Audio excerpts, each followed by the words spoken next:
যে রাসূল পাকের ব্যাপারে স্বয়ং আল্লাহ সুবহানাহু ওয়া তাআলা পবিত্র কোরআনুল করিমের মধ্যে বলেছেন, ইন্নাকা লাআলা খুলুকিন আযীম। মাহবুব নবী, আমি আল্লাহ আপনাকে দুনিয়ার মধ্যে পাঠিয়েছি উত্তম আদর্শ দিয়ে।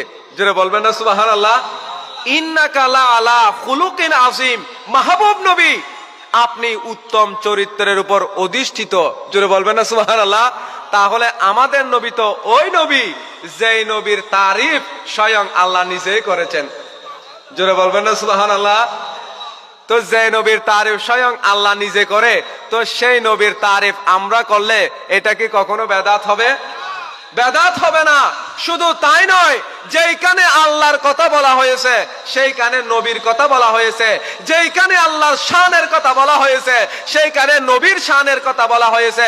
অর্থাৎ আমার নবী যেই দিকে, স্বয়ং আল্লাহ সেই দিকে, সমস্ত সৃষ্টি জগৎ আমার নবীর দিকে, আর স্বয়ং আল্লাহ আমার নবীর দিকে। জুড়ে বলুন না সুবহানাল্লাহ। আমরা সেই নবীর উম্মত। রহমতুল লিল আলামিন নবীর ব্যাপারে আল্লাহ বলেছেন, লাকাদ কানা লাকুম ফি রাসূলিল্লাহি উসওয়াতুন হাসানা। ওগো দুনিয়ার মানুষ, উম্মতে মুহাম্মদী, তোমরা শুনো যে রাসূল পাকের মধ্যে তোমাদের জন্য উত্তম আদর্শ মজুদ রেখেছি। জোরে বলুন না সুবহানাল্লাহ। আল্লাহ নবীর মধ্যে উত্তম আদর্শ রেখেছেন।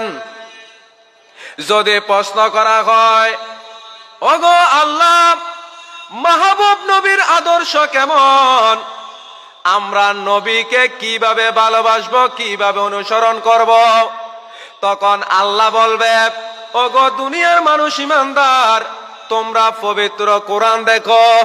তোমরা কি দেখো?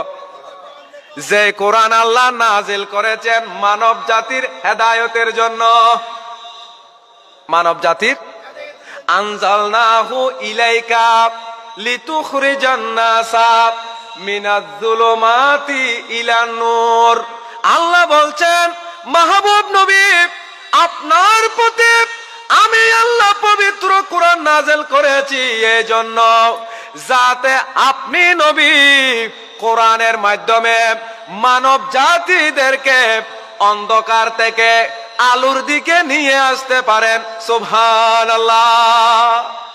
পবিত্র কোরআন নাযিল করেছেন মানব জাতিদেরকে ভ্রান্ত আকীদা থেকে, ভ্রান্ত পথ থেকে, বাতিল ফিরকার হাত থেকে রক্ষা করার জন্য আল্লাহ রাসূল পাকের প্রতি কোরআন নাযিল করেছেন। জুড়ে বলুন না সুবহানাল্লাহ। সেই কোরআন যদি প্র্যাকটিক্যাল কেউ দেখতে চায়, তাহলে রহমতুল লিল আলামিন নবীকে দেখতে হবে। জুড়ে বলুন না সুবহানাল্লাহ। আমার নবীর চরিত্র কেমন এটা আমরা প্রশ্ন করছি না। হযরতে উম্মুল মুমিনিন হযরতে আয়েশা সিদ্দিকা তাহেরা আফিফা রাদিয়াল্লাহু তাআলা আনহার কাছে সাহাবায়ে কেরাম গিয়ে প্রশ্ন করলেন, ওগো আম্মা জান, আপনি বলুন দেখি রাসূল পাকের আদর্শ কেমন। জোরে বলুন না সুবহানাল্লাহ।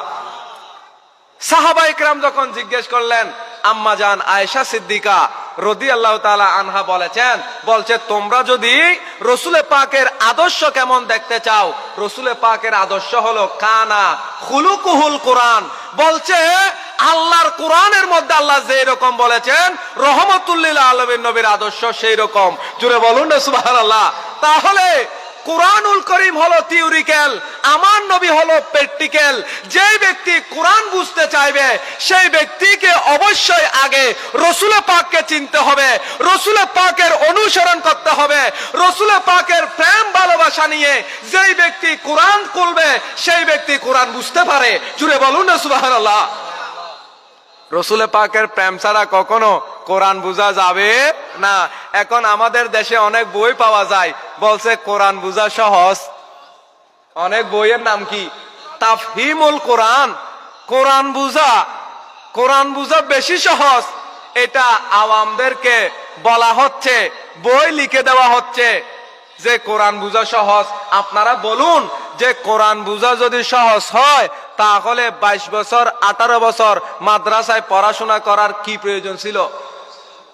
তাহলে নামটা যে দিয়েছে এটা ভুল হয়েছে কিনা? ভুল হয়েছে। কোরআন যদি তুমি বুঝতে চাও, রহমতুল লিল আলামিন নবীকে বুঝো। আমার নবীকে যে ব্যক্তি বুঝতে পারে সেই ব্যক্তি কোরআন বুঝতে পারবে। জুড়ে বলুন না সুবহানাল্লাহ। এই জন্য আবু বকর সিদ্দিক রাদিয়াল্লাহু তাআলা আনহু বলেছেন, ইয়া রাসূলুল্লাহ, আমার বেশি মন চায় আপনি রাসূল পাকের চেহারা দেখে দেখে থাকতে। জোরে বলুন না সুবহানাল্লাহ। সিদ্দিক আকবর রাদিয়াল্লাহু তাআলা আনহু আমার নবীকে চিনেছেন, ফারুক আজম রাদিয়াল্লাহু তাআলা আনহু আমার নবীকে চিনেছেন, উসমান জুন্নুরাইন মুশকিল কুশা শের খুদা আলী আমার নবীকে চিনেছেন। এই কারণে সমস্ত মানব জাতির ঊর্ধ্বে সমস্ত নবীদের পরে যাদের পজিশন, ইনারা হচ্ছেন খোলাফায়ে রাশিদিন, রাসূল পাকের আসহাবে রাসূল, রাসূল পাকের সাহাবীগণ। জুড়ে বলুন না সুবহানাল্লাহ। তাহলে বোঝা গেল রাসূল পাকের আদর্শ যারা ধারণ করে তারা সিদ্দিক আকবর হয়ে যায়, তারা ফারুক আজম হয়ে যায়, তারা শেরে খুদা আলী হয়ে যায়, উসমান গনি জুন্নুরাইন হয়ে যায়। কিয়ামত পর্যন্ত যারা রাসূল পাকের আদর্শে আদর্শিত হবে, রাসূল পাকের রঙে রঙিন হবে, তারা দুনিয়ার মধ্যে শানওয়ালা, তাদের ইজ্জত দুনিয়ার মধ্যেও আছে, তাদের ইজ্জত আখিরাতের মধ্যেও আছে। জুড়ে বলুন না সুবহানাল্লাহ। লা খাউফুন আলাইহিম ওয়ালা হুম ইয়াহজানুন। ওই সমস্ত বান্দাদের জন্য দুনিয়ার মধ্যে কোনো ভয় নাই, আখিরাতের মধ্যে কোনো ভয় নাই। কারা? যারা রাসূলকে জানের চাইতে বেশি ভালোবেসেছে। জুড়ে বলুন না সুবহানাল্লাহ।